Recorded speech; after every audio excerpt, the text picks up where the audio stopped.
Hello and welcome to our latest Hoopscast. We are here in Oklahoma City.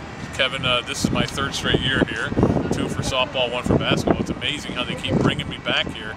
But it's a lovely place, a little cold. It's supposed to snow on Saturday if we're still here. And we'll see how the Gators take care of Brigham Young. I'm not optimistic about Florida's chances for this reason, Kevin. When you look at Fredette's numbers, they are amazing. Yeah. Jimmer Fredette, who is a tremendous basketball player. I just don't know who they can put on him to stop him and not get in foul trouble because he's always at the free throw line. I think the plan is in the beginning is to get Kenny Boynton on him, and then just kind of go from there and mix and match. And I think you'll see them throw a lot of zone, a lot of different things. Maybe they'll even press a little bit. They're going to try to do whatever they can to kind of keep him and keep their offense off balance. And it's an offense that scores 83 points a game. And for as good as Fredette is, you've also got a guy Jackson Emery that shoots 43% from three-point range. They just have a lot of shooters all the way around, and they move the basketball very well. It's going to be a difficult challenge for Florida, but I think the key is also rebounding on the glass. Hold them to one shot, and then on the other end get offensive rebounds. Because I think that's an area that Florida can really exploit is in the front court, being more physical. Absolutely, and in fact, I think it's almost Auburn-esque in that Florida should have an advantage inside. But the key for Florida is, can they keep guys out of foul trouble with an 8-man rotation and keep them on the floor? And can you go out there and just play a good game? I think if Florida plays a good game, they'll be fine. They don't have to play a great game. They don't have to play their A game. But if they play their B game, I think they can win this game. Yeah, and I think certainly in the Auburn game they probably played their B game. Yeah. Mississippi State was probably a C. You can't afford to get away with a C. You can't let a team get out and get 7 of 9. From three-point range in the first half with the wide open looks. I mean, you're going to have to be on them. You're going to have to be. But I have a feeling that maybe a certain amount of pressure has been kind of lifted off these guys. If you saw them in the shoot-around today, play loose. They were very loose. I mean, they weren't like lackadaisical, but they just had that right combination of kind of being loose and kind of being maybe not necessarily just happy to be here, though. No, I think there was definitely a sentiment talking to some of the guys about how. Okay, now we're here, let's see what we can do with it. Rather than, oh, we're here, everything else is gravy. I didn't get that impression at all. But, on the other hand, you've got Brigham Young, which has lost 3 in a row under Dave Rose. They've lost 7 in a row overall in the first round of the tournament. With what he's been through, it's hard for me to believe he's going to lose this game. I mean, the guy had pancreatic cancer. That's over. It's done. It's finished. You're done when you have pancreatic cancer. 5 in a million survived, and he survived. He went to the right place, caught it just in time, and you can read my column on him at Gatorsports.com. But Kevin, I mean, it almost seems like it'll be the feel-good story of Brigham Young wins. Yeah, and them getting over that hump. I mean, they've been here so many times, and it's been 7 in a row. And don't expect Jimmer Fredette to get too rattled either. I mean, this is a guy that plays. He's going to score. He's going to score. And this is a guy that played in prisons in upstate New York.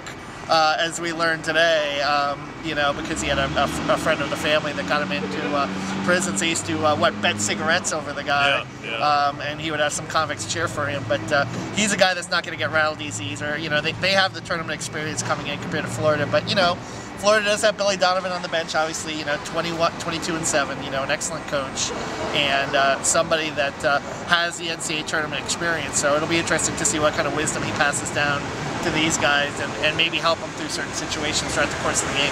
Yeah, I mean, we're just glad to be back. It's been a long drought, even though it's only been 2 years. It seems like it's been 20 years since Florida was at the NCAA tournament. The blue curtains were out today. I think that Tiger Woods lent them to him that he used at Sawgrass, and it's just good to be here. And I think for Florida fans, you say, hey, I think if you're a Gator fan, whatever happens is gravy. Players don't feel that way. But I think if you're a Florida fan, hey, look, they're back in the tournament. At least they're back there. If they lose, they lose. They're a 10 seed. The last time they were a 10 seed was in, of course, '95 when they lost to Iowa State. Fred Hoiberg knocking down threes on them. So it's very cold out here right now, by the way. But I think that for Florida, just getting back here is going to help. It's going to help them for next year, Kevin. And when you look at this team, they only lose Dan Warner. Everybody should be back. You never know because there tends to be defections. But everybody's back and they'll have the experience of being here, of going in. They know what to expect. the following year. Yeah, and Billy obviously made that point in the press conference that, you know, getting that experience that year ahead. You know, and I think it's going to be important for them just to be competitive, just to go out, play a hard game, you know, and really, you know, put forth their best effort, and you know, not leave anything, not have any regrets coming out here, not, you know, be embarrassed. We've seen better Florida teams come to the NCAA tournament and get embarrassed. I mean, certainly, you know, against Manhattan. You know, Michigan State maybe in 2003 in the second round in Tampa when they were a very high seed. Yeah, so that was a bad matchup. Manhattan wasn't a bad matchup. They just played awful. Yeah, so I think this is, you know, I think, you know, if they can play a little competitive, you know, maybe hit some shots, stay in the game, then you never know what happens in the last 5 minutes. Yeah, I know everybody's excited back home to watch March Madness. We are too. The good thing about Florida playing the early game is we get to go watch basketball tomorrow night. Maybe we come home Friday, maybe we don't. We'll see what happens there. I hope everybody's having a happy St. Patty's Day. I had to go out and buy a T-shirt today because I had no green. No green. I didn't pack any green. I'm as Irish as they come. That was ridiculous, but we'll see what happens. Give me your prediction, Kevin. What do you think is going to happen on Thursday? You know, I think Florida pulls it out. I think a 64-61 win, and I think that you got them low scoring. I got Brigham Young. Low scoring win. I think they're going to play pretty solid defense. I think they're going to get offensive rebounds. I think they're going to find a way to win at the end of the game. By the way, Doug has dodged about 14 cars going by here. We're shooting this in the driveway of the Renaissance Hotel. I know it's a tough life, but somebody's got to live it. But we appreciate Doug for doing this for us. Okay, that's going to do it.